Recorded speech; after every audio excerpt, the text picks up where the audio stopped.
start by taking the screws out of the front cover.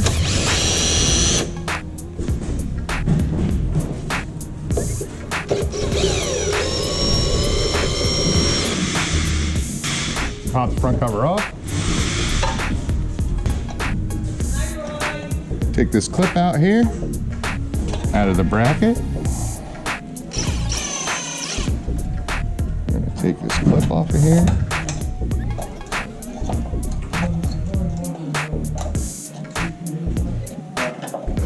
Move it out of the way.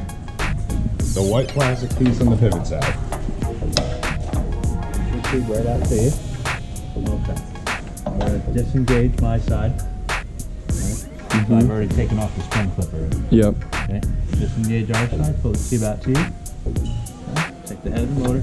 Now when you do this process, it's a series of gentle taps. It's going to take a little bit of force, but you know, so you're going to tap, tap, tap. And you may have to keep adding pressure to this, but the piece is already coming out.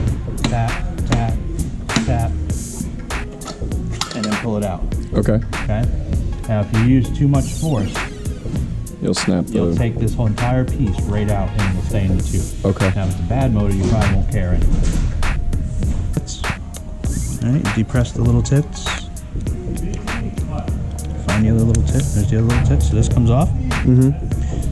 Okay. Slide this off of your old motor. Okay, and then this is your old motor in the garbage. Toss it. Take a drive. Yep. You'll hear it click.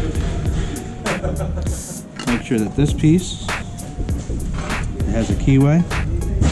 Okay, so does this. See it in there? Mm-hmm. Make sure that slides right on there. Nice and tight. Okay, stop there. Which is going to be that one there. We're going to go ahead and line it up there. Okay. It's going to go in. You're going to spin this. So you want this slot to line up with this. Okay. You're going to slide it in. Okay, you see that? Yep. Get the fabric out of the way. Line that puppy back up. Just tap on the new one. Okay, he's going to go ahead and reinsert his end in. Actually, I'm going to put my end in first. My fault. Good, there we go, we're in. You're going to clip in there. Okay. So now